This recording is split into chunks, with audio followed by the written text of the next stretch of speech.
Ukraine ਨੂੰ ਸਹਾਇਤਾ ਦੇਣ ਸੰਬੰਧੀ ਹੋਣ ਜਾਰੀ ਮੀਟਿੰਗ ਤੋਂ ਕੁਝ ਘੰਟੇ ਪਹਿਲਾਂ ਰੂਸ ਵੱਲੋਂ ਯੂਕਰੇਨ ਤੇ ਭਿਆਨਕ ਹਵਾਈ ਹਮਲਾ। ਜਥੇਦਾਰ ਗੜਗੱਜ ਨੇ chief Khalsa Diwan charitable society ਦੇ ਮੈਂਬਰਾਂ ਨੂੰ ਦਿੱਤਾ 41 ਦਿਨਾਂ ਦਾ ਸਮਾਂ।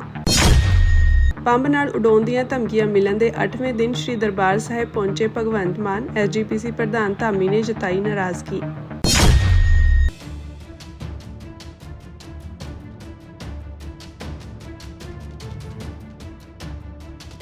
ਰੂਸ ਨੇ ਯੂਕਰੇਨ ਤੇ ਭਿਆਨਕ ਹਵਾਈ ਹਮਲਾ ਕੀਤਾ ਹੈ, ਜੋ ਹਾਲ ਹੀ ਦੇ ਮਹੀਨਿਆਂ ਵਿੱਚ ਕੀਤੇ ਗਏ ਸਭ ਤੋਂ ਵੱਡੇ ਹਵਾਈ ਹਮਲਿਆਂ ਵਿੱਚੋਂ ਇੱਕ ਹੈ।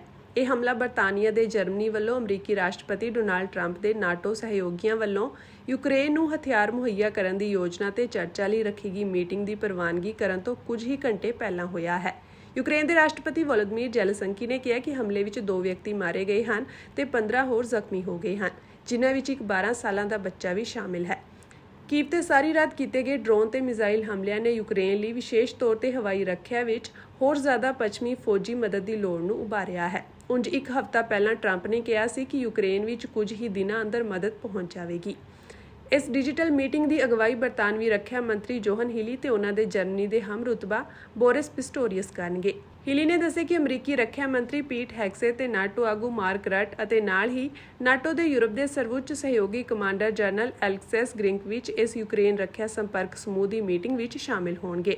ਰੂਸ ਨੇ ਯੂਕਰੇਨੀ ਸ਼ਹਿਰਾਂ ਤੇ ਆਪਣੇ ਲੰਮੀ ਦੂਰੀ ਦੇ ਹਮਲੇ ਤੇਜ਼ ਕਰ ਦਿੱਤੇ ਹਨ। ਮਾਹਰਾਂ ਦਾ ਮੰਨਣਾ ਹੈ ਕਿ ਰੂਸੀ ਡਰੋਨ ਉਤਪਾਦਨ ਵਧਣ ਦੇ ਨਾਲ ਹੀ ਇਹ ਹਮਲੇ ਹੋਰ ਵੀ ਤੇਜ਼ ਹੋਣ ਦੀ ਸੰਭਾਵਨਾ ਹੈ। ਰੂਸ ਪ੍ਰਤੀ ਆਪਣੇ ਰੁਖ ਵਿੱਚ ਤਬਦੀਲੀ ਲਿਆਉਂਦਿਆਂ ਅਮਰੀਕੀ ਰਾਸ਼ਟਰਪਤੀ ਨੇ ਪਿਛਲੇ ਹਫ਼ਤੇ ਮਾਸਕੋ ਨੂੰ ਜੰਗਬੰਦੀ ਲਈ ਸਹਿਮਤ ਹੋਣ ਜਾਂ ਸਖਤ ਪਾਬੰਦੀਆਂ ਦਾ ਸਾਹਮਣਾ ਕਰਨ ਲਈ 50 ਦਿਨਾਂ ਦਾ ਅਲਟੀਮੇਟਮ ਦਿੱਤਾ ਸੀ। 1 ਸਤੰਬਰ ਤੋਂ ਬਾਅਦ ਜੇ ਕੋਈ ਅੰਮ੍ਰਿਤਧਾਰੀ ਨਹੀਂ ਹੁੰਦਾ, ਜੇ ਚੀਫ ਖਾਲਸਾ ਦੀਵਾਨ ਦਾ ਕੋਈ ਮੈਂਬਰ ਦਾੜੀ ਰੰਗਣੀ ਨਹੀਂ ਛੱਡਦਾ ਜਾਂ ਦਾੜੀ ਕਰਲਿੰਗ ਕਰਨੀ ਨਹੀਂ ਛੱਡਦਾ, ਅੰਮ੍ਰਿਤਧਾਰੀ ਨਹੀਂ ਹੁੰਦਾ, ਤਾਂ ਉਹਦੀ ਮੈਂਬਰਸ਼ਿਪ ਖਾਰਜ ਕੀਤੀ ਜਾਊਗੀ। ਬੀਤੇ ਸਮੇਂ ਸ੍ਰੀ ਅਕਾਲ ਤਖਤ ਸਾਹਿਬ ਵਿਖੇ chief Khalsa Diwan charitable society ਦੇ ਪ੍ਰਬੰਧ ਮੈਂਬਰਾਂ ਅਤੇ ਅਹੁਦੇਦਾਰਾਂ ਦੇ ਵਿਰੁੱਧ ਕੁਝ ਸ਼ਿਕਾਇਤਾਂ ਪਹੁੰਚੀਆਂ ਸਨ, ਜਿਸ ਸੰਬੰਧੀ ਸ੍ਰੀ ਅਕਾਲ ਤਖਤ ਸਾਹਿਬ ਦੇ ਕਾਰਜਕਾਰੀ ਜਥੇਦਾਰ ਗਿਆਨੀ ਕੁਲਦੀਪ ਸਿੰਘ ਗੜਗੱਜ ਨੇ ਅੱਜ ਸੰਸਥਾ ਦੇ ਪ੍ਰਧਾਨ ਸਮੇਤ ਸਮੁੱਚੀ ਕਾਰਜਕਾਰਨੀ ਨੂੰ ਆਪਣਾ ਪੱਖ ਰੱਖਣ ਲਈ ਸਖਤ ਰੇਤ ਸ੍ਰੀ ਅਕਾਲ ਤਖਤ ਸਾਹਿਬ ਵਿਖੇ ਸੱਦਿਆ ਸੀ। ਇਸੇ ਤਹਿਤ ਅੱਜ ਚੀਫ ਖਾਲਸਾ ਦੀਵਾਨ ਦੇ ਪ੍ਰਧਾਨ ਸਰਦਾਰ ਇੰਦਰਬੀਰ ਸਿੰਘ ਸਮੇਤ ਕਾਰਜਕਾਰਨੀ ਕਮੇਟੀ ਦੇ ਕੁੱਲ 20 ਮੈਂਬਰ ਸਖਤ ਰੇਤ ਸ੍ਰੀ ਅਕਾਲ ਤਖਤ ਸਾਹਿਬ ਵਿਖੇ ਪਹੁੰਚੇ, ਜਿੱਥੇ ਉਹਨਾਂ ਨੇ ਜਥੇਦਾਰ ਗਿਆਨੀ ਕੁਲਦੀਪ ਸਿੰਘ ਗੜਗੱਜ ਨਾਲ ਮੁਲਾਕਾਤ ਕੀਤੀ। ਇਸ ਦੌਰਾਨ ਜਥੇਦਾਰ ਗੜਗੱਜ ਨੇ ਚੀਫ ਖਾਲਸਾ ਦੀਵਾਨ ਦੇ ਵਿਰੁੱਧ ਪਹੁੰਚੀਆਂ ਸ਼ਿਕਾਇਤਾਂ ਬਾਰੇ ਸਮੂਹ ਮੈਂਬਰਾਂ ਨਾਲ ਵਿਚਾਰ ਕਰਦਿਆਂ ਕੁਝ ਸਵਾਲ ਕੀਤੇ ਅਤੇ ਉਹਨਾਂ ਦਾ ਪੱਖ ਸੁਣਿਆ। ਇਸ ਉਪਰੰਤ ਜਥੇਦਾਰ ਗੜਗੱਜ ਨੇ ਚੀਫ ਖਾਲਸਾ ਦੀਵਾਨ ਦੇ ਵਿਧਾਨ ਅਤੇ ਸ੍ਰੀ ਅਕਾਲ ਤਖਤ ਸਾਹਿਬ ਦੀ ਪ੍ਰਵਾਨਿਤ ਸਿੱਖ ਰਹਿਤ ਮਰਿਆਦਾ ਦੀ ਰੋਸ਼ਨੀ ਵਿੱਚ ਮੌਕੇ ਉੱਤੇ ਕੁਝ ਅਹਿਮ ਫੈਸਲੇ ਕਰਦਿਆਂ ਸੰਸਥਾ ਦੇ ਨੁਮਾਇੰਦਿਆਂ ਨੂੰ ਹਦਾਇਤਾਂ ਜਾਰੀ ਕੀਤੀਆਂ। ਕਿਉਂਕਿ ਚੀਫ ਖਾਲਸਾ ਦੀਵਾਨ ਦੇ ਵਿੱਚ ਹਰ ਇੱਕ ਮੈਂਬਰ ਦਾ ਅੰਮ੍ਰਿਤਧਾਰੀ ਹੋਣਾ ਜ਼ਰੂਰੀ। ਜਿਹੜੀਆਂ ਮੇਰੇ ਕੋਲ ਸ਼ਿਕਾਇਤਾਂ ਸੀ ਉਹਦੇ ਵਿੱਚ ਇੱਕ ਤੇ ਇਹ ਸੀ ਵੀ ਕੁਝ ਮੈਂਬਰ ਜਿਹੜੇ ਆ ਉਹ ਦਾੜੀ ਰੰਗਦੇ ਆ ਤੇ ਦਾੜੀ ਰੰਗਣ ਵਾਲਾ ਜਿਹੜਾ ਉਹ ਤਨਖਾਹੀਆ ਹੁੰਦਾ ਸਿੱਖ ਰਹਿਤ ਮਰਿਆਦਾ ਦੇ ਮੁਤਾਬਕ। ਕੁਝ ਇੱਕ ਮੈਂਬਰ ਉਹਨਾਂ ਦੇ ਉਹ ਆ ਜਿਹੜੇ ਦਾੜੀ ਨੂੰ ਕੁੰਡਲ ਪਾਉਂਦੇ ਆ। ਉਹ ਜਦੋਂ ਕੁੰਡਲ ਪਾਏ ਜਾਂਦੇ ਆ ਤੇ ਉਹਦੇ ਨਾਲ ਕੇਸਾਂ ਦੀ ਬੇਅਦਬੀ ਹੁੰਦੀ ਆ, ਉਹ ਕਰੈਤੀਆ ਹੁੰਦਾ। ਕੁਝ ਉਹ ਆ ਜਿਹੜੇ ਗੈਰ ਅੰਮ੍ਰਿਤਧਾਰੀ ਆ, ਅੰਮ੍ਰਿਤ ਨਹੀਂ ਛਕੇ ਹੋਏ, ਤਾਂ ਉਹਨਾਂ ਦੇ ਨਾਲ ਇਹ ਗੱਲਬਾਤ ਹੋਈ। ਅੱਜ ਜਿੰਨੇ ਵੀ ਮੈਂਬਰ ਇੱਥੇ 20 ਮੈਂਬਰ ਆਏ, ਕੁੱਲ 31 ਆ, 11 ਨਹੀਂ ਆਏ। ਔਰ ਜਿਹੜੇ 11 ਨਹੀਂ ਆਏ ਉਹਨਾਂ ਦੇ ਬਾਰੇ ਇਹਨਾਂ ਨੂੰ ਕਹਿ ਦਿੱਤਾ ਗਿਆ ਵੀ ਉਹ 1 ਅਗਸਤ ਨੂੰ ਇੱਥੇ ਆਉਣਗੇ। 1 ਅਗਸਤ ਨੂੰ ਜਿਹੜੇ ਨਹੀਂ ਆਏ, 31 ਮੈਂਬਰੀ ਕਾਰਜਕਾਰਨੀ ਕਮੇਟੀ ਜਿਹੜੀ ਇਹਨਾਂ ਦੀ, ਉਹਦੇ ਚੋਂ 11 ਨਹੀਂ ਆਏ। ਉਹਨਾਂ ਦੇ ਕੀ ਕਾਰਨ ਦਿੱਤੇ, ਮੈਂ ਕਾਰਨ ਸੁਣੇ। ਤੋ ਜਿਹੜੇ 11 ਦੇ ਰਹਿ ਗਏ ਆ, ਉਹ 11 ਸਿਰਫ 1 ਅਗਸਤ ਨੂੰ ਇੱਥੇ ਆਉਣਗੇ। ਇਕੱਤਰਤਾ ਤੋਂ ਬਾਅਦ ਜਥੇਦਾਰ ਗਿਆਨੀ ਕੁਲਦੀਪ ਸਿੰਘ ਗੜਗੱਜ ਨੇ ਮੀਡੀਆ ਨਾਲ ਗੱਲਬਾਤ ਕਰਦਿਆਂ ਚੀਫ ਖਾਲਸਾ ਦੀਵਾਨ ਨਾਲ ਸੰਬੰਧਿਤ ਕੀਤੇ ਗਏ ਫੈਸਲਿਆਂ ਬਾਰੇ ਕਿਹਾ ਕਿ ਜੇਕਰ ਸੰਸਥਾ ਦਾ ਕੋਈ ਮੈਂਬਰ ਅੰਮ੍ਰਿਤਧਾਰੀ ਨਹੀਂ ਹੈ ਜਾਂ ਕਿਸੇ ਤੋਂ ਕੋਈ ਕੁਤਾਹੀ ਹੋਈ ਹੈ ਤਾਂ ਇਸ ਦੀ ਸੁਧਾਈ ਲਈ ਚੀਫ ਖਾਲਸਾ ਦੀਵਾਨ ਨੂੰ 41 ਦਿਨਾਂ ਦਾ ਸਮਾਂ ਦਿੱਤਾ ਗਿਆ ਹੈ। ਉਹਨਾਂ ਕਿਹਾ ਕਿ ਸਮੂਹ ਮੈਂਬਰ 41 ਦਿਨਾਂ ਦੇ ਅੰਦਰ 1 ਸਤੰਬਰ ਤੱਕ ਅੰਮ੍ਰਿਤਧਾਰੀ ਹੋ ਕੇ ਗੁਰਮਤ ਅਨੁਸਾਰ ਕੰਮ ਕਰਨਗੇ। ਚੀਫ ਖਾਲਸਾ ਦੀਵਾਨ ਦਾ ਕੋਈ ਵੀ ਮੈਂਬਰ ਦਾੜੀ ਨਾ ਰੰਗਦਾ ਹੋਵੇ ਅਤੇ ਨਾ ਹੀ ਦਾੜੀ ਵਿੱਚ ਕੁੰਡਲ ਪਾਉਂਦਾ ਹੋਵੇ, ਕਿਉਂਕਿ ਇਹ ਗੁਰਮਤ ਅਤੇ ਸਿੱਖ ਰਹਿਤ ਮਰਿਆਦਾ ਦੀ ਉਲੰਘਣਾ ਹੈ। ਇਸ ਦੇ ਨਾਲ ਹੀ ਚੀਫ ਖਾਲਸਾ ਦੀਵਾਨ ਦੇ ਜਿਹੜੇ ਕਾਰਜਕਾਰੀ ਮੈਂਬਰ ਅੱਜ ਇਕੱਤਰਤਾ ਵਿੱਚ ਨਹੀਂ ਪਹੁੰਚੇ, ਉਹਨਾਂ ਨੂੰ 1 ਅਗਸਤ ਨੂੰ ਸਖਤ ਰੇਤ ਸ੍ਰੀ ਅਕਾਲ ਤਖਤ ਸਾਹਿਬ ਵਿਖੇ ਪਹੁੰਚ ਕੇ ਆਪਣਾ ਪੱਖ ਰੱਖਣ ਲਈ ਆਦੇਸ਼ ਦਿੱਤਾ ਗਿਆ ਹੈ। ਉਹਨਾਂ ਕਿਹਾ ਕਿ ਜੇਕਰ ਚੀਫ ਖਾਲਸਾ ਦੀਵਾਨ ਦਾ ਕੋਈ ਮੈਂਬਰ 1 ਸਤੰਬਰ ਤੱਕ ਅੰਮ੍ਰਿਤਧਾਰੀ ਨਹੀਂ ਹੁੰਦਾ ਤਾਂ ਸੰਸਥਾ ਉਸ ਦੀ ਮੈਂਬਰਸ਼ਿਪ ਖਤਮ ਕਰੇਗੀ। ਇਹਦੇ ਆਧਾਰ ਦੇ ਉੱਤੇ ਉਹਨਾਂ ਨੂੰ ਦੱਸਿਆ ਗਿਆ ਵੀ ਤੁਸੀਂ 41 ਦਿਨਾਂ ਦੇ ਵਿੱਚ ਜਿਨ੍ਹਾਂ ਨੇ ਅੰਮ੍ਰਿਤ ਨਹੀਂ ਛਕਿਆ ਉਹ ਅੰਮ੍ਰਿਤ ਛਕਣਗੇ, ਜਿਹੜੇ ਦਾੜੀ ਨੂੰ ਕੁੰਡਲ ਪਾਉਂਦੇ ਆ ਉਹ ਬੰਦ ਕਰਨਗੇ, ਮਾਫੀ ਮੰਗਣਗੇ ਪੰਜਾਂ ਪਿਆਰਿਆਂ ਦੇ ਪੇਸ਼ ਹੋ ਕੇ, ਜਿਹੜੇ ਦਾੜੀ ਰੰਗਦੇ ਆ ਉਹ ਵੀ, ਔਰ 1 ਸਤੰਬਰ ਤੱਕ ਸਾਰੇ ਮੈਂਬਰ ਜਿਹੜੇ ਆ ਚੀਫ ਖਾਲਸਾ ਦੀਵਾਨ ਦੇ, ਉਹ ਭਾਵੇਂ ਕਾਰਜਕਰਨੀ ਦੇ ਆ ਜਾਂ ਉਹਦਾ ਮੈਂਬਰ ਆ, ਉਹ ਸਾਰੇ ਦੇ ਸਾਰੇ ਅੰਮ੍ਰਿਤਧਾਰੀ ਹੋਣਗੇ 1 ਸਤੰਬਰ ਤੱਕ। 1 ਸਤੰਬਰ ਤੋਂ ਬਾਅਦ ਜੇ ਕੋਈ ਅੰਮ੍ਰਿਤਧਾਰੀ ਨਹੀਂ ਹੁੰਦਾ, ਜੇ ਚੀਫ ਖਾਲਸਾ ਦੀਵਾਨ ਦਾ ਕੋਈ ਮੈਂਬਰ ਦਾੜੀ ਰੰਗਣੀ ਨਹੀਂ ਛੱਡਦਾ ਜਾਂ ਦਾੜੀ ਕਰਲਿੰਗ ਕਰਨੀ ਨਹੀਂ ਛੱਡਦਾ, ਅੰਮ੍ਰਿਤਧਾਰੀ ਨਹੀਂ ਹੁੰਦਾ, ਤਾਂ ਉਹਦੀ ਮੈਂਬਰਸ਼ਿਪ ਖਾਰਜ ਕੀਤੀ ਜਾਊਗੀ। 41 ਦਿਨ ਦਾ ਇਹਨਾਂ ਨੂੰ ਸਮਾਂ ਜਿਹੜਾ ਉਹ ਦਿੱਤਾ ਗਿਆ ਤਾਂ ਕਿ ਇਹ ਆਪਣੀ ਦਿੱਖ ਜਿਹੜੀ ਆ, ਜਿਹੜੇ ਵੀ ਕੁਛ ਇਦਾਂ ਦੇ ਹੈਗੇ ਉਹ ਸੁਧਾਈ ਕਰਵਾ ਲੈਣ। ਉਹਨਾਂ ਕਿਹਾ ਕਿ ਸੰਸਥਾ ਦੇ ਮੈਂਬਰਾਂ ਦੀ ਸੁਧਾਈ ਕਰਨ ਅਤੇ ਉਹਨਾਂ ਨੂੰ ਅੰਮ੍ਰਿਤ ਛਕਾਉਣ ਲਈ ਸ੍ਰੀ ਅਕਾਲ ਤਖਤ ਸਾਹਿਬ ਤੋਂ 5 ਪਿਆਰੇ ਸਹਿਬਾਨ ਭੇਜੇ ਜਾਣਗੇ। ਉਹਨਾਂ ਇਹ ਵੀ ਕਿਹਾ ਕਿ ਸਮੂਹ ਮੈਂਬਰਾਂ ਨੂੰ ਇਹ ਆਦੇਸ਼ ਕੀਤਾ ਗਿਆ ਹੈ ਕਿ ਚੀਫ ਖਾਲਸਾ ਦੀਵਾਨ ਦੇ ਵਿਧਾਨ ਅਤੇ ਸਿੱਖ ਰਹਿਤ ਮਰਿਆਦਾ ਦੀ ਰੋਸ਼ਨੀ ਵਿੱਚ ਕੋਈ ਵੀ ਗੁਰਮਤ ਦੇ ਉਲਟ ਕਾਰਜ ਨਹੀਂ ਕਰਨਗੇ ਅਤੇ ਖਾਲਸਾ ਪੰਥ ਦੀ ਚੜ੍ਹਦੀ ਕਲਾ ਲਈ ਸੇਵਾ ਕਰਨ ਦਾ ਉਦਮ ਕਰਨਗੇ। ਫਿਰ ਉਹਨਾਂ ਨੇ ਇੱਕ ਰੱਖਿਆ ਸੀ ਵੀ ਵੱਖ-ਵੱਖ ਥਾਵਾਂ ਤੇ ਜਾਣ, ਉਹਦੇ ਨਾਲੋਂ ਇੱਕ ਥਾਂ ਤੇ ਜੇ ਸਾਰੇ, ਉਹਨਾਂ ਨੇ ਕਿਹਾ ਕਿ ਤੁਸੀਂ ਸ਼੍ਰੀ ਅਕਾਲ ਤਖਤ ਸਾਹਿਬ ਤੋਂ 5 ਪਿਆਰੇ ਭੇਜ ਦਿਓ, ਅਸੀਂ ਉੱਥੇ ਚੀਫ ਖਾਲਸਾ ਦੀਵਾਨ ਜੀ ਅੰਮ੍ਰਿਤ ਸੰਚਾਰ ਕਰਾਉਣਾ ਚਾਹੁੰਦੇ। ਆਪਾਂ ਕਿਹਾ ਵੀ ਆ ਜਾਣਗੇ, ਇੱਥੋਂ 5 ਪਿਆਰੇ ਆਉਣਗੇ ਔਰ 5 ਪਿਆਰਿਆਂ ਦੇ ਸਾਹਮਣੇ ਉਹ ਸੁਧਾਈ ਕਰਾਉਣਗੇ। ਉਹਨਾਂ ਚੀਫ ਖਾਲਸਾ ਦੀਵਾਨ ਨੂੰ ਆਦੇਸ਼ ਕੀਤਾ ਕਿ ਜੋ ਮੱਧ ਸੰਸਥਾ ਦੇ ਵਿਧਾਨ ਵਿੱਚ ਅੰਮ੍ਰਿਤਧਾਰੀ ਮੈਂਬਰ ਹੋਣ ਦੀ ਸੁਹਿਰਦ ਸਿੱਖਾਂ ਵੱਲੋਂ ਨਿਯਮ ਬਣਾਉਣ ਸਮੇਂ ਦਰਜ ਕੀਤੀ ਗਈ ਹੈ, ਉਹ ਕਦੇ ਵੀ ਖਤਮ ਨਹੀਂ ਕੀਤੀ ਜਾ ਸਕਦੀ। ਜਥੇਦਾਰ ਗੜਗੱਜ ਨੇ ਕਿਹਾ ਕਿ ਚੀਫ ਖਾਲਸਾ ਦੀਵਾਨ ਨੂੰ ਇਹ ਹਦਾਇਤ ਵੀ ਕੀਤੀ ਗਈ ਹੈ ਕਿ ਧਰਮ ਪਰਿਵਰਤਨ, ਸਿੱਖੀ ਪ੍ਰਚਾਰ ਪ੍ਰਸਾਰ ਨੂੰ ਮੁੱਖ ਰੱਖਦਿਆਂ ਪੰਜਾਬ ਦੀ ਬਾਰਡਰ ਬੈਲਟ ਵਿੱਚ ਸਕੂਲ ਖੋਲ੍ਹੇ ਜਾਣ, ਜਿਨ੍ਹਾਂ ਵਿੱਚ ਸਿੱਖ ਪਰਿਵਾਰਾਂ ਦੇ ਬੱਚਿਆਂ ਨੂੰ ਰਿਆਇਤ ਦਿੱਤੀ ਜਾਵੇ। ਉਹਨਾਂ ਕਿਹਾ ਕਿ ਚੀਫ ਖਾਲਸਾ ਦੀਵਾਨ ਵੱਲੋਂ ਲੰਮੇ ਸਮੇਂ ਤੋਂ ਖਾਲਸਾ ਐਡਵੋਕੇਟ ਨਾਮ ਦਾ ਰਸਾਲਾ ਜਾਰੀ ਕੀਤਾ ਜਾਂਦਾ ਹੈ, ਜਿਸ ਦਾ ਸਿੱਖੀ ਪ੍ਰਚਾਰ ਪ੍ਰਸਾਰ ਅਤੇ ਸਿੱਖ ਬਿਰਤਾਂਤ ਨੂੰ ਤਕੜੇ ਕਰਨ ਵਿੱਚ ਵੱਡਾ ਯੋਗਦਾਨ ਹੈ। ਇਸ ਸੰਬੰਧੀ ਹਦਾਇਤ ਕੀਤੀ ਗਈ ਹੈ ਕਿ ਸੰਸਥਾ ਇਸ ਰਸਾਲੇ ਨੂੰ ਮੌਜੂਦਾ ਦੌਰ ਦੀ ਸੂਚਨਾ ਤਕਨਾਲੋਜੀ ਨਾਲ ਜੋੜੇ ਅਤੇ ਇਸ ਨੂੰ ਹੋਰ ਪ੍ਰਫੁੱਲਤ ਕਰਨ ਦੇ ਉਪਰਾਲੇ ਕਰੇ। ਚੀਫ ਖਾਲਸਾ ਦੀਵਾਨ ਨੇ ਗੁਰਮਤ ਪ੍ਰਚਾਰ ਪ੍ਰਸਾਰ 'ਚ ਯੋਗਦਾਨ ਪਾਇਆ। ਅੱਜ ਵੀ ਬੜੀ ਲੋੜ ਆ। ਅੱਜ ਜਿਵੇਂ ਧਰਮ ਪਰਿਵਰਤਨ ਦਾ ਮਸਲਾ, ਉੱਥੇ ਕਈ ਲਾਲਚ ਲੂਲਚ ਦਿੱਤੇ ਜਾਂਦੇ ਆ ਵੀ ਬੱਚੇ ਫਰੀ ਪੜ੍ਹਾ ਲਾਂਗੇ ਜੇ ਉਹ, ਤਾਂ ਮੈਂ ਇਹਨਾਂ ਦੇ ਨਾਲ ਗੱਲ ਕੀਤੀ ਵੀ ਤੁਹਾਡੇ ਕੋਲ ਸਰਮਾਇਆ ਵਾ, ਤੁਹਾਡੇ ਕੋਲ ਪੈਸਾ ਵਾ, ਔਰ ਪੈਸਾ ਪੰਥ ਦਾ। ਇਹਦੇ ਲਈ ਤੁਸੀਂ ਜਿਹੜੀ ਬਾਰਡਰ ਬੈਲਟ ਆ ਜਾਂ ਹੋਰ ਜਿਨ੍ਹਾਂ ਇਲਾਕਿਆਂ 'ਚ ਲੋੜ ਆ, ਉੱਥੇ ਆਪਣੇ ਸਕੂਲ ਸਥਾਪਿਤ ਕਰੋ ਜਾਂ ਆਪਣੀਆਂ ਸੰਸਥਾਵਾਂ ਸਥਾਪਿਤ ਕਰੋ, ਜਿੱਥੇ ਗਰੀਬ ਤੇ ਲੋੜਵੰਦ ਸਿੱਖਾਂ ਨੂੰ ਰਿਆਇਤ ਤੇ ਪੜ੍ਹਾਇਆ ਜਾਵੇ, ਜਿਹਦਾ ਕੋਈ ਵਸੀਲਾ ਨਹੀਂ, ਉਹਨੂੰ ਮਾਫ ਵੀ ਕੀਤਾ ਜਾ ਸਕਦੀ ਉਹਦੀ ਫੀਸ।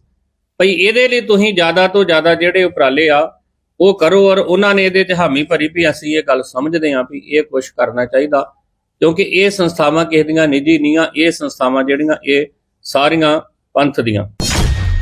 ਜਾਂਚ ਕਰ ਰਹੇ ਹਾਂ ਕਿ ਕਿੱਥੋਂ ਇਹ ਈਮੇਲਸ ਆਈਆਂ ਨੇ, ਆਈਪੀ ਐਡਰੈਸ ਜਿਹੜੇ ਨੇ ਉਹ ਸਾਰੇ ਸਾਨੂੰ ਮਿਲ ਗਏ ਨੇ। ਅਸੀਂ ਉਸ ਜਗ੍ਹਾ ਦੀ ਸੁਰੱਖਿਆ ਸੰਬੰਧੀ ਕੋਈ ਕੋਤਾਹੀ ਨਹੀਂ ਕਰ ਸਕਦੇ ਜਿੱਥੇ ਸਾਰੀ ਦੁਨੀਆ ਦੇ ਲੋਕ ਆਪਣੀ ਸੁਰੱਖਿਆ ਲਈ, ਆਪਣੇ ਪਰਿਵਾਰ ਦੀ ਸੁਰੱਖਿਆ ਲਈ ਅਰਦਾਸ ਕਰਨ ਆਉਂਦੇ ਨੇ। ਸੱਚਖੰਡ ਸ੍ਰੀ ਹਰਿਮੰਦਰ ਸਾਹਿਬ ਸਮੁੱਚੀ ਮਨੁੱਖਤਾ ਦਾ ਕੇਂਦਰ ਤੇ ਸਿੱਖ ਇੱਕ ਆਸਥਾ ਦਾ ਸਮੁੱਚੀ ਲਕਾਈ ਦਾ ਕੇਂਦਰ ਆ। ਸੋ ਇਹ ਵੱਧ ਚਿੰਤਾਮਾਨ ਆ ਸਾਰੇ ਪੱਖ ਤੋਂ। ਸੋ ਅੱਜ ਤਾਂ ਸਾਡੀ ਸਿਰਫ ਕੇਵਲ ਇਸ ਪੱਖ ਤੇ ਜਿਹੜੀ ਆ ਉਹ ਗੱਲ ਹੋਈ ਆ। ਪੰਜਾਬ ਦੇ ਮੁੱਖ ਮੰਤਰੀ ਭਗਵੰਤ ਮਾਨ ਅੱਜ ਅੰਮ੍ਰਿਤਸਰ ਪਹੁੰਚੇ। ਦੱਸ ਦੇ ਕਿ ਸ੍ਰੀ ਹਰਿਮੰਦਰ ਸਾਹਿਬ ਵਿਖੇ ਧਮਕੀਆਂ ਮਿਲਣ ਤੋਂ ਬਾਅਦ ਇਹ ਉਹਨਾਂ ਦਾ ਪਹਿਲਾ ਦੌਰਾ ਹੈ। ਇਸ ਦੌਰਾਨ ਮੁੱਖ ਮੰਤਰੀ ਮਾਨ ਨੇ ਸ੍ਰੀ ਹਰਿਮੰਦਰ ਸਾਹਿਬ ਵਿਖੇ ਮੱਥਾ ਟੇਕਿਆ ਤੇ ਸੁਰੱਖਿਆ ਦਾ ਵੀ ਜਾਇਜ਼ਾ ਲਿਆ। ਦੱਸ ਦੇ ਕਿ ਵਿਰੋਧੀ ਪਾਰਟੀਆਂ ਨੇ ਲਗਾਤਾਰ ਮਿਲ ਰਹੀਆਂ ਧਮਕੀਆਂ ਦੇ ਮੱਦੇਨਜ਼ਰ ਸੀਐਮ ਮਾਨ ਦੇ ਨਾਂ ਆਉਣ ਤੇ ਸਵਾਲ ਚੁੱਕੇ ਸਨ। ਇਸ ਦੌਰੇ ਮਗਰੋਂ ਮੀਡੀਆ ਨਾਲ ਗੱਲਬਾਤ ਕਰਦੇ ਹੋਏ ਸੀਐਮ ਭਗਵੰਤ ਮਾਨ ਨੇ ਕਿਹਾ ਕਿ ਸ੍ਰੀ ਹਰਿਮੰਦਰ ਸਾਹਿਬ ਜੀ ਨੂੰ ਧਮਕੀਆਂ ਦੀ ਮੇਲ ਕਿੱਥੋਂ ਆਈ ਹੈ, ਇਸ ਸੰਬੰਧੀ ਜਾਂਚ ਕੀਤੀ ਜਾ ਰਹੀ ਹੈ। ਫਿਲਹਾਲ ਉਹ ਜ਼ਿਆਦਾ ਜਾਣਕਾਰੀ ਸਾਂਝੀ ਨਹੀਂ ਕਰ ਸਕਦੇ। ਸਾਰੇ ਆਈਪੀ ਪਤੇ ਮਿਲ ਗਏ ਹਨ। ਇਸ ਜਗ੍ਹਾ ਦੀ ਸੁਰੱਖਿਆ ਨਾਲ ਸਮਝੌਤਾ ਨਹੀਂ ਕੀਤਾ ਜਾ ਸਕਦਾ। ਅਸੀਂ ਦੋਸ਼ੀ ਦੇ ਬਹੁਤ ਨੇੜੇ ਪਹੁੰਚ ਗਏ ਹਾਂ। ਸ਼੍ਰੀ ਦਰਬਾਰ ਸਾਹਿਬ ਵਿਖੇ ਪਹੁੰਚਣ ਤੇ ਸੀਐਮ ਭਗਵੰਤ ਮਾਨ ਵੱਲੋਂ ਸ਼੍ਰੋਮਣੀ ਗੁਰਦੁਆਰਾ ਪ੍ਰਬੰਧਕ ਕਮੇਟੀ ਦੇ ਪ੍ਰਧਾਨ ਐਡਵੋਕੇਟ ਹਰਜਿੰਦਰ ਸਿੰਘ ਧਾਮੀ ਨਾਲ ਮੁਲਾਕਾਤ ਕੀਤੀ ਗਈ। ਅੱਜ ਸ਼੍ਰੋਮਣੀ ਕਮੇਟੀ ਦੇ ਪ੍ਰਧਾਨ ਸਾਹਿਬ, ਉਹਨਾਂ ਦੇ ਸੀਨੀਅਰ ਮੈਂਬਰ ਜਿੰਨੇ ਵੀ ਹੈਗੇ ਨੇ, ਉਹਨਾਂ ਨਾਲ ਗੱਲਬਾਤ ਕਰਨ ਦਾ ਮੌਕਾ ਮਿਲਿਆ। ਆਪਸ ਦੇ ਵਿੱਚ ਇਸ ਮਾਮਲੇ ਡਿਸਕਸ਼ਨ ਹੋਇਆ ਕਿ ਕੀ ਕੰਟੈਂਟ ਸੀ ਉਹਨਾਂ ਦਾ, ਜੋ ਸਾਡੇ ਕੋਲੇ ਪਹਿਲਾਂ ਮਿਲਿਆ ਸੀ ਉਹਦੇ ਨਾਲ ਮੈਚ ਕੀਤਾ। ਬਹੁਤ ਵੱਡੇ ਪੱਧਰ ਤੇ ਅਸੀਂ ਇਹਦੀ ਜਾਂਚ ਕਰ ਰਹੇ ਹਾਂ ਕਿ ਕਿੱਥੋਂ ਇਹ ਈਮੇਲਸ ਆਈਆਂ ਨੇ।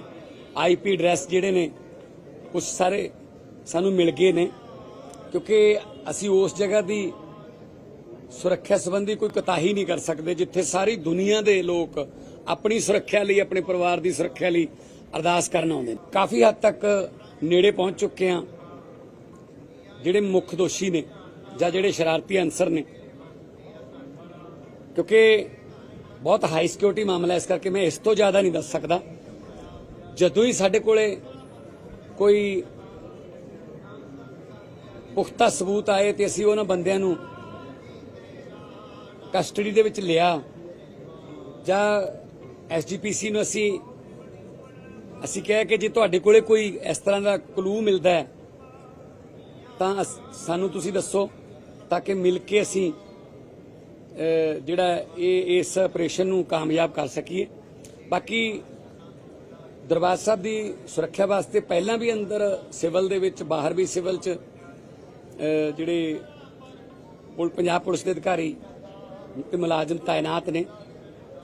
ਅੰਮ੍ਰਿਤਸਰ ਸਾਹਿਬ ਜਿਹੜਾ ਸ਼ਹਿਰ ਹੈ, ਉੱਥੇ ਵੀ ਸੁਰੱਖਿਆ ਜਿਹੜੀ ਹੈ ਵਧਾਈ ਜਾਊ, ਪਰ ਕਿਸੇ ਵੀ ਸ਼ਰਧਾਲੂ ਨੂੰ ਜਾਂ ਕਿਸੇ ਅੰਮ੍ਰਿਤਸਰ ਯਾਤਰਾ ਕਰਨ ਆਏ ਯਾਤਰੀ ਨੂੰ ਕੋਈ ਤੰਗ ਕਰਨ ਦੇ ਪਰਪਸ ਨਾਲ ਨਹੀਂ ਕੁਝ ਕੀਤਾ ਜਾਊਗਾ।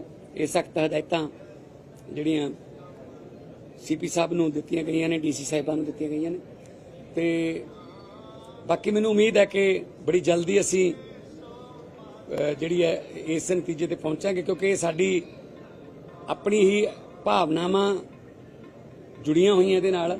ਤਾਂ ਅਸੀਂ ਹਜ਼ਾਰਾਂ ਲੱਖਾਂ ਲੋਕਾਂ ਦੀਆਂ ਭਾਵਨਾਵਾਂ ਜੁੜੀਆਂ ਹੋਈਆਂ ਨੇ ਇਹਦੇ ਨਾਲ, ਤੇ ਬੜੀ ਜਲਦੀ ਅਸੀਂ ਲੋਕਾਂ ਨੂੰ ਜਿਹੜਾ ਇੱਕ ਕੋਈ ਸੁੱਖ ਸੁਨੇਹਾ ਜਿਹੜਾ ਉਹ ਦੇਵਾਂਗੇ ਇਸ ਨਾਲ। ਮੁਲਾਕਾਤ ਮਗਰੋਂ ਸ਼੍ਰੋਮਣੀ ਕਮੇਟੀ ਦੇ ਪ੍ਰਧਾਨ ਐਡਵੋਕੇਟ ਹਰਜਿੰਦਰ ਸਿੰਘ ਧਾਮੀ ਨੇ ਸੀਐਮ ਮਾਨ ਦੇ ਕਾਫੀ ਸਮੇਂ ਬਾਅਦ ਪਹੁੰਚਣ ਤੇ ਇਤਰਾਜ਼ ਜਤਾਇਆ ਹੈ। ਉਨ੍ਹਾਂ ਕਿਹਾ ਕਿ ਮੁੱਖ ਮੰਤਰੀ ਭਗਵੰਤ ਮਾਨ ਨੇ ਸਬੂਤ ਮਿਲਣ ਤੇ ਸ਼੍ਰੋਮਣੀ ਗੁਰਦੁਆਰਾ ਪ੍ਰਬੰਧਕ ਕਮੇਟੀ ਨਾਲ ਸਾਂਝੇ ਕਰਨ ਦਾ ਭਰੋਸਾ ਦਿੱਤਾ ਹੈ। ਨਾਲ ਹੀ ਉਨ੍ਹਾਂ ਨੇ ਇਹ ਵੀ ਦੱਸਿਆ ਕਿ ਸ਼ਤਾਬਦੀ ਸਮਾਗਮਾਂ ਸੰਬੰਧੀ ਕੋਈ ਗੱਲਬਾਤ ਨਹੀਂ ਕੀਤੀ ਗਈ ਹੈ। 6-7 ਦਿਨ ਤੋਂ ਲਗਾਤਾਰ ਸੱਚਖੰਡ ਸ੍ਰੀ ਹਰਿਮੰਦਰ ਸਾਹਿਬ ਸੰਬੰਧੀ ਨਵੇਂ ਅਲਫਾਜ਼ਾਂ ਦੇ ਵਿੱਚ ਈਮੇਲ ਆਉਂਦੀ ਰਹੀ, ਜਿਹਦੇ ਸਬੰਧ ਦੇ ਵਿੱਚ ਸ਼੍ਰੋਮਣੀ ਗੁਰਦੁਆਰਾ ਪ੍ਰਬੰਧਕ ਕਮੇਟੀ ਆਪਣੇ ਤੌਰ ਤੇ ਵੀ ਇਹਨਾਂ ਗੱਲਾਂ ਤੋਂ ਸੁਚੇਤ ਹੋਈ ਤੇ ਸਰਕਾਰ ਤੇ ਪੁਲਿਸ ਮਹਿਕਮਾ ਉਹ ਵੀ ਇਸ ਗੱਲ ਲਈ ਤਤਪਰ ਹੋਇਆ। ਪਰ 5-6 ਦਿਨ ਲਗਾਤਾਰ ਚੱਲਦੇ ਰਹੇ, ਉਹਦਾ ਹਾਲੇ ਤੱਕ ਜਿਹੜੇ ਕੁਝ ਕਲੂ ਮਿਲੇ ਆ, ਕਿਉਂਕਿ it is a top secret, ਕਈ ਵਾਰੀ ਸਮੇਂ ਤੋਂ ਪਹਿਲਾਂ ਜਿਹੜੀਆਂ ਗੱਲਾਂ ਕੀਤੀਆਂ ਆ ਉਹ ਫਰੂਟਫੁਲ ਨਹੀਂ ਰਹਿੰਦੀਆਂ।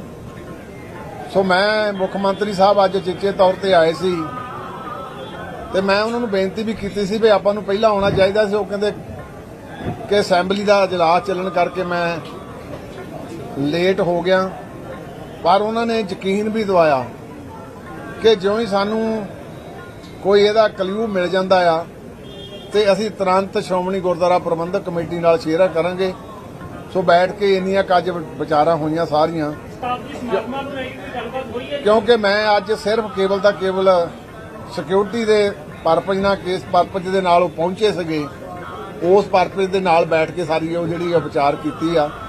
ਤੇ ਕਿਉਂਕਿ ਇਹ ਬੜਾ ਵੱਡਾ ਅੱਜ ਇੱਕ ਸੀਰੀਅਸ ਮਸਲਾ ਬਣਿਆ ਆ, ਉਹ ਤਾਂ ਸੀਪੀ ਸਾਹਿਬ ਦੱਸਦੇ ਸੀ ਵੀ ਬਹੁਤ ਸਾਰੇ ਜਿਹੜੀਆਂ ਪਲੇਸਿਸ ਆ ਉਹਨਾਂ ਨੂੰ ਐਵੇਂ ਦੇ ਥ੍ਰੈਟਸ ਗਏ ਆ, ਪਰ ਕਿਉਂਕਿ ਸੱਚਖੰਡ ਸ੍ਰੀ ਹਰਿਮੰਦਰ ਸਾਹਿਬ ਸਮੁੱਚੀ ਮਨੁੱਖਤਾ ਦਾ ਕੇਂਦਰ ਤੇ ਸਿੱਖ ਇੱਕ ਆਸਥਾ ਦਾ ਸਮੁੱਚੀ ਲਕਾਈ ਦਾ ਕੇਂਦਰ ਆ, ਸੋ ਇਹ ਵੱਧ ਚਿੰਤਾਮਾਨ ਆ ਸਾਰੇ ਪੱਖ ਤੋਂ। ਸੋ ਅੱਜ ਤਾਂ ਸਾਡੀ ਸਿਰਫ ਕੇਵਲ ਤਾਂ ਕੇਵਲ ਇਸ ਪੱਖ ਤੇ ਜਿਹੜੀ ਆ ਉਹ ਗੱਲ ਹੋਈ ਆ। ਬਾਕੀ ਜਿਹੜੀਆਂ ਗੱਲਾਂ ਦੂਸਰੀਆਂ ਸ਼ਤਾਬਦੀ ਦੇ ਦੂਜੀਆਂ ਤੀਜੀਆਂ ਉਹ ਕੋਈ ਮੈਂ ਗੱਲ ਨਹੀਂ ਕੀਤੀ। ਉਹ ਬਾਅਦ ਦੇ ਵਿੱਚ ਜਾ ਕੇ ਟਾਈਮ ਲੈ ਕੇ ਫਿਰ ਕਰਾਂਗੇ। ਸੋ ਅੱਜ ਸਾਰੇ ਦਾ ਸਾਰਾ ਇੰਨਾ ਹੀ ਮਸਲਾ ਸੀ। ਕੋਈ ਈਮੇਲ ਹੋਰ ਵੀ ਆਈ ਹੈ ਕਿ ਅੱਜ ਵੀ ਆਈ? ਅੱਜ ਨਹੀਂ ਆਈ ਕੋਈ, ਕੱਲ ਆਈ ਸੀ? ਕੱਲ ਆਈ ਸੀ। ਨਸ਼ੇ ਵਗੋਂ ਜੋ ਇਹ ਬਦਨਾਮ ਕਰ ਰਹੇ ਨੇ, ਕਿਉਂਕਿ ਤਰਨਤਾਰਨ ਚੋਣਾਂ ਆਉਣ ਲੱਗੀਆਂ ਨੇ। ਪੰਜਾਬ ਦੇ ਵਿੱਚ ਠੱਲ ਪਾਈ ਭਾਈ ਅੰਮ੍ਰਿਤਪਾਲ ਸਿੰਘ ਨੇ, ਤੇ ਤੁਸੀਂ ਦੇਖ ਲਓ ਤਾਂ ਵੀ ਇਹ ਜਿਹੜਾ ਕਰ ਰਹੇ ਨੇ ਬਦਨਾਮ ਕਰਨ ਦੀ ਕੋਸ਼ਿਸ਼ ਹੈ। ਵਾਰਿਸ ਪੰਜਾਬ ਦੇ ਜਥੇਬੰਦੀ ਦੇ ਮੁਖੀ ਅਤੇ ਖਡੂਰ ਸਾਹਿਬ ਤੋਂ ਸੰਸਦ ਮੈਂਬਰ ਅੰਮ੍ਰਿਤਪਾਲ ਸਿੰਘ ਹੁਣ ਆਪਣੇ ਤੇ ਲੱਗੇ ਐਨਐਸਏ ਨੂੰ ਸੁਪਰੀਮ ਕੋਰਟ ਵਿੱਚ ਚੁਣੌਤੀ ਦੇਣ ਦੀ ਤਿਆਰੀ ਕਰ ਰਹੇ ਹਨ। ਦੱਸ ਦਈਏ ਕਿ ਸੰਸਦ ਅੰਮ੍ਰਿਤਪਾਲ ਸਿੰਘ ਇਹ ਪਟੀਸ਼ਨ ਅਗਲੇ ਹਫ਼ਤੇ ਸੁਪਰੀਮ ਕੋਰਟ ਵਿੱਚ ਦਾਇਰ ਕਰਨਗੇ। ਵਾਰਿਸ ਪੰਜਾਬ ਦੇ ਜਥੇਬੰਦੀ ਦੇ ਬੁਲਾਰੇ ਅਤੇ ਕਾਨੂੰਨੀ ਸਲਾਹਕਾਰ ਇਮਾਨ ਸਿੰਘ ਖਾਰਾ ਨੇ ਅੰਮ੍ਰਿਤਪਾਲ ਸਿੰਘ ਦੇ ਸਾਥੀਆਂ ਵੱਲੋਂ ਅੰਮ੍ਰਿਤਪਾਲ ਸਿੰਘ ਦੇ ਨਸ਼ਾ ਕਰਨ ਵਾਲੇ ਬਿਆਨ ਤੇ ਕਿਹਾ ਕਿ ਉਹਨਾਂ ਤੇ ਲਗਾਏ ਜਾ ਰਹੇ ਸਾਰੇ ਦੋਸ਼ ਬੇਬੁਨਿਆਦ ਹਨ। ਪੁਲਿਸ ਨੇ ਉਹਨਾਂ ਨੂੰ ਧਮਕੀ ਦੇ ਕੇ ਇਹ ਬਿਆਨ ਕੱਢੇ ਹਨ। ਇਹਨਾਂ ਬਿਆਨਾਂ ਦਾ ਕੋਈ ਮਹੱਤਵ ਨਹੀਂ ਹੈ। ਇਸ ਤੋਂ ਇਲਾਵਾ ਉਹਨਾਂ ਨੇ ਦੱਸਿਆ ਕਿ ਅੰਮ੍ਰਿਤਪਾਲ ਸਿੰਘ ਤੇ ਲਗਾਏ ਗਏ ਤੀਜੇ ਐਨਐਸਏ ਨੂੰ ਅਗਲੇ ਹਫ਼ਤੇ ਹੀ ਸੁਪਰੀਮ ਕੋਰਟ ਵਿੱਚ ਚੁਣੌਤੀ ਦਿੱਤੀ ਜਾਵੇਗੀ। ਜਿਵੇਂ ਉਹਨਾਂ ਨੂੰ ਲੱਗਦਾ ਹੈ ਵੀ ਪੰਜਾਬ ਦੀ ਜੇਲ੍ਹਾਂ 'ਚ ਚਿੱਟਾ ਆਮ ਹੈ, ਨਸ਼ਾ ਆਮ ਹੈ, ਟਰੈਮਾਡੋਲ ਗੋਲੀਆਂ ਫਰੋਤੀਆਂ ਮੰਗੀ ਜਾਂਦੀਆਂ, ਤਾਂ ਇਹਨਾਂ ਨੂੰ ਲੱਗਦਾ ਹੋਊਗਾ ਪੰਜਾਬ ਪੁਲਿਸ ਨੂੰ ਵੀ ਦਿਬੜੂਗੜ੍ਹ ਦੀਆਂ ਜੇਲ੍ਹ ਦੇ ਵਿੱਚ ਵੀ, ਅਸਾਮ ਦੀਆਂ ਜੇਲ੍ਹਾਂ ਵਿੱਚ ਵੀ ਇਹੋ ਕੁਝ ਹੁੰਦਾ ਹੈ। ਤਾਂ ਉਸ ਹਿਸਾਬ ਦੇ ਨਾਲ ਪੁਲਿਸ ਨੇ ਸਕ੍ਰਿਪਟ ਲਿਖ ਦਿੱਤੀ। ਨਸ਼ੇ ਵਜੋਂ ਇਹ ਬਦਨਾਮ ਕਰ ਰਹੇ ਨੇ, ਕਿਉਂਕਿ ਤਰਨਤਾਰਨ ਚੋਣਾਂ ਆਉਣ ਲੱਗੀਆਂ ਨੇ। ਭਾਈ ਅੰਮ੍ਰਿਤਪਾਲ ਸਿੰਘ ਨੇ ਮਾਝੇ ਵਿੱਚ ਬੜਾ ਪ੍ਰਕੋਪ ਆ ਨਸ਼ੇ ਦਾ, ਉੱਥੇ ਠੱਲ ਪਾਈ, ਪੂਰੇ ਪੰਜਾਬ ਦੇ ਵਿੱਚ ਠੱਲ ਪਾਈ ਭਾਈ ਅੰਮ੍ਰਿਤਪਾਲ ਸਿੰਘ ਨੇ, ਤੇ ਤੁਸੀਂ ਦੇਖ ਲਓ ਤਾਂ ਵੀ ਇਹ ਜਿਹੜਾ ਕਰ ਰਹੇ ਨੇ ਬਦਨਾਮ ਕਰਨ ਦੀ ਕੋਸ਼ਿਸ਼ ਹੈ। ਤਰਨਤਾਰਨ ਜਿਮਨੀ, ਹਾਲਾਂਕਿ ਚਲਾਨ ਪੇਸ਼ ਹੋਏ ਨੂੰ ਘੱਟੋ ਘੱਟ ਵੀ 15-20 ਦਿਨ ਹੋ ਚੁੱਕੇ ਨੇ, ਪਹਿਲਾਂ ਕੁਝ ਨਹੀਂ ਹੋਇਆ। ਹੁਣ ਜਿਵੇਂ ਜਿਵੇਂ ਤਰਨਤਾਰਨ ਚੋਣਾਂ ਨਜ਼ਦੀਕ ਆ ਰਹੀਆਂ ਨੇ, ਤਾਂ ਇਹ ਜੋ ਕਰੈਕਟਰ ਅਸੈਸੀਨੇਸ਼ਨ ਦੇ ਅਟੈਂਪਟ ਨੇ ਇਹ ਸ਼ੁਰੂ ਹੋ ਚੁੱਕੇ ਨੇ। ਵਾਈਸ ਪ੍ਰੈਜ਼ੀਡੈਂਟ ਇੰਡੀਆ ਦੇ ਅਸਤੀਫੇ ਤੇ ਸ਼੍ਰੋਮਣੀ ਅਕਾਲੀ ਦਲ ਅੰਮ੍ਰਿਤਸਰ ਪ੍ਰਧਾਨ ਸਰਦਾਰ ਸਿਮਰਨਜੀਤ ਸਿੰਘ ਮਾਨ ਦਾ ਬਿਆਨ ਆਇਆ ਹੈ। ਉਹਨਾਂ ਕਿਹਾ ਕਿ ਵਾਈਸ ਪ੍ਰੈਜ਼ੀਡੈਂਟ ਦੇ ਅਸਤੀਫੇ ਦਾ ਕਾਰਨ ਸਿਹਤ ਨਹੀਂ, ਬਲਕਿ ਆਰਐਸਐਸ ਦੀਆਂ ਨੀਤੀਆਂ ਹਨ ਜਿਨ੍ਹਾਂ ਨੂੰ ਉਹ ਲਾਗੂ ਕਰ ਰਹੀ ਹੈ।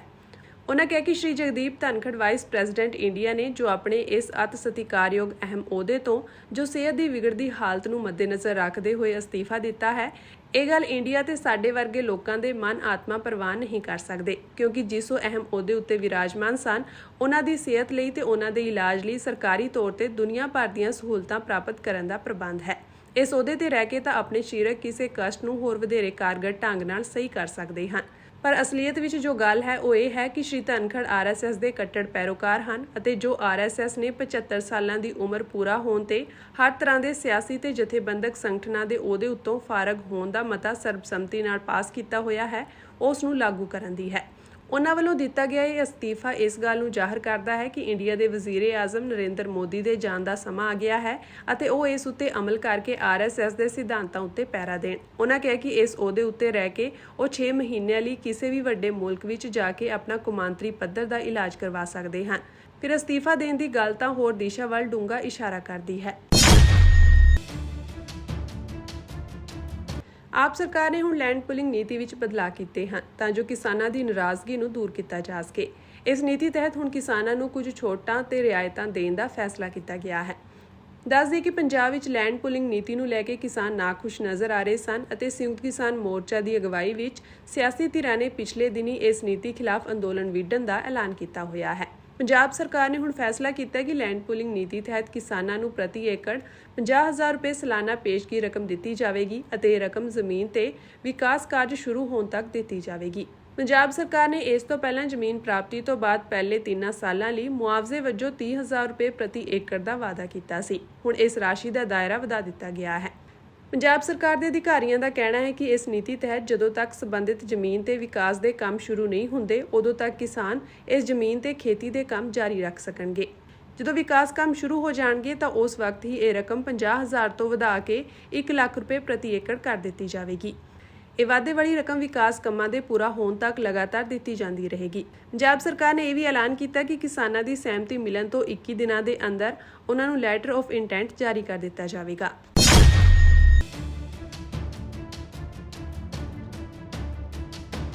ਸੱਚਖੰਡ ਸ਼੍ਰੀ ਹਰਿਮੰਦਰ ਸਾਹਿਬ ਦੇ ਹੈੱਡ ਗ੍ਰੰਥੀ ਸਿੰਘ ਸਾਹਿਬ ਗਿਆਨੀ ਰਘਬੀਰ ਸਿੰਘ ਨੇ ਲਗਾਤਾਰ ਸ਼੍ਰੀ ਹਰਿਮੰਦਰ ਸਾਹਿਬ ਨੂੰ ਈਮੇਲ ਰਾਹੀਂ ਮਿਲ ਰਹੀਆਂ ਧਮਕੀਆਂ ਤੇ ਕਿਹਾ ਕਿ ਲੱਗਦਾ ਹੈ ਕਿ ਵੱਡੀ ਸਾਜ਼ਿਸ਼ ਰਚੀ ਜਾ ਰਹੀ ਹੈ ਅਤੇ ਬੀਤੇ ਦਿਨ ਪੁਲਿਸ ਨੇ 2 ਸ਼ੱਕੀਆਂ ਨੂੰ ਗ੍ਰਿਫਤਾਰ ਕੀਤਾ ਸੀ, ਪਰ ਇਸ ਦੇ ਬਾਵਜੂਦ ਵੀ ਈਮੇਲ ਰਾਹੀਂ ਧਮਕੀਆਂ ਜਾਰੀ ਹਨ ਅਤੇ ਸਿੱਖਾਂ ਵਿੱਚ ਡਰ ਪੈਦਾ ਕਰਨ ਦੀ ਕੋਸ਼ਿਸ਼ ਕੀਤੀ ਜਾ ਰਹੀ ਹੈ।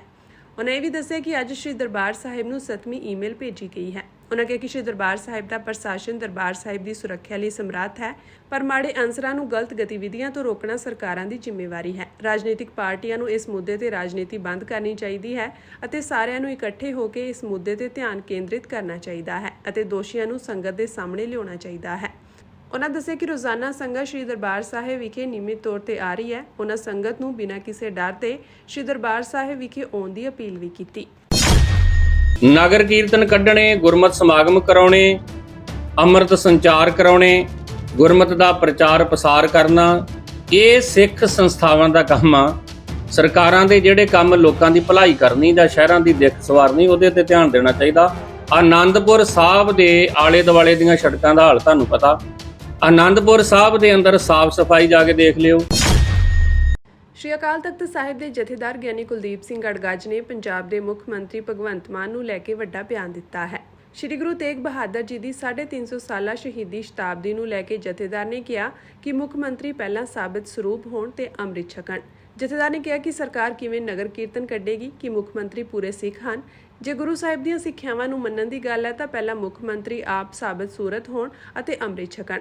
ਜਥੇਦਾਰ ਨੇ ਕਿਹਾ ਕਿ ਸ਼੍ਰੀ ਗੁਰੂ ਤੇਗ ਬਹਾਦਰ ਜੀ ਦੀ 350 ਸਾਲਾ ਸ਼ਹੀਦੀ ਸ਼ਤਾਬਦੀ ਹੈ। ਉਹਨਾਂ ਕਿਹਾ ਕਿ ਜੇ ਸਰਕਾਰ ਗੁਰੂ ਨੂੰ ਇੰਨਾ ਹੀ ਪਿਆਰ ਕਰਦੀ ਹੈ ਤਾਂ ਭਾਈ ਮਤੀ ਦਾਸ ਤੋਂ ਸੇਧ ਲੈਣ। ਉਹ ਸਿੱਖੀ ਦੇ ਲਈ ਆਰੇ ਨਾਲ ਚੀਰੇ ਗਏ। ਭਾਈ ਦਿਆਲਾ ਜੀ ਸਿੱਖੀ ਲਈ ਦੇਗ ਵਿੱਚ ਉਬਾਲੇ ਗਏ। ਭਾਈ ਸਤੀ ਦਾਸ ਜੀ ਨੂੰ ਰੂਹ ਦੇ ਵਿੱਚ ਲਪੇਟ ਕੇ ਸ਼ਹੀਦ ਕੀਤਾ ਗਿਆ। ਮੁੱਖ ਮੰਤਰੀ ਅਤੇ ਮੰਤਰੀ ਇਹਨਾਂ ਤੋਂ ਸੇਧ ਲੈ ਕੇ ਸਿੱਖੀ ਧਾਰਨ ਕਰਨ। ਸ਼ਹੀਦੀ ਸ਼ਤਾਬਦੀਆਂ ਤੋਂ ਸਰਕਾਰ ਸੇਧ ਲਵੇ ਅਤੇ ਸੇਧ ਲੈ ਕੇ ਮੁੱਖ ਮੰਤਰੀ ਤੇ ਮੰਤਰੀ ਅੰਮ੍ਰਿਤ ਛਕਣ। ਹੁਣ ਸਰਕਾਰ ਕਿੱਦਾਂ ਨਗਰ ਕੀਰਤਨ ਕੱਢੂ? ਮੈਨੂੰ ਦੱਸੋ ਤੁਸੀਂ। ਮੈਨੂੰ ਦੱਸੋ ਵੀ ਜਿਹੜਾ ਮੁੱਖ ਮੰਤਰੀ ਆ ਉਹ ਪੂਰਾ ਸਿੱਖ ਹੈ? ਕੇਸ ਹੈਗੇ ਉਹਦੇ? ਔਰ ਜੇ ਗੁਰੂ ਦੀਆਂ ਸਿੱਖਿਆਵਾਂ ਨੂੰ ਪਹਿਲਾਂ ਮੰਨਣ ਦੀ ਗੱਲ ਆ ਤਾਂ ਮੁੱਖ ਮੰਤਰੀ ਪਹਿਲਾਂ ਸਾਬਤ ਸੂਰਤ ਹੋਵੇ ਕਿ ਗੁਰੂ ਨੂੰ ਮੰਨਦਾ। ਔਰ ਗੁਰੂ ਤੇਗ ਬਹਾਦਰ ਪਾਤਸ਼ਾਹ ਦੀ ਸ਼ਤਾਬਦੀ ਆ 350 ਸਾਲਾ ਸ਼ਹੀਦੀ। ਭਾਈ ਮਤੀ ਦਾਸ, ਭਾਈ ਸਤੀ ਦਾਸ, ਭਾਈ ਦਿਆਲਾ ਜੀ। ਤਾਂ ਸਰਕਾਰ ਜੇ ਗੁਰੂ ਨੂੰ ਇੰਨਾ ਹੀ ਪਿਆਰ ਕਰਦੀ ਆ ਤੇ ਭਾਈ ਮਤੀ ਦਾਸ ਤੋਂ ਸੇਧ ਲੈਣ। ਉਹ ਸਿੱਖੀ ਦੇ ਲਈ ਆਰੇ ਦੇ ਨਾਲ ਚੀਰੇ ਗਏ। ਭਾਈ ਦਿਆਲਾ ਜੀ ਸਿੱਖੀ ਲਈ ਦੇਗ ਚ ਉਬਾਲੇ ਗਏ। ਭਾਈ ਸਤੀ ਦਾਸ ਰੂਹ ਚ ਲਪੇਟ ਕੇ ਸੜ ਗਏ। ਸਾੜਤੇ ਸਰਕਾਰ ਨੇ। ਇਹ ਉਹ ਸਿੱਖੀ ਦੇ ਧਾਰਨ ਕਰਨ, ਫਿਰ ਸੇਧ ਲੈਣ ਨਾ। ਸ਼ਤਾਬਦੀਆਂ ਮਨਾਉਣ ਦਾ ਕੀ ਹੁੰਦਾ? ਬਈ ਸੇਧ ਲੈਣੀ ਇਹ ਕੋਈ ਫਾਰਮੈਲਿਟੀ ਥੋੜਾ ਹੁੰਦੀ ਆ।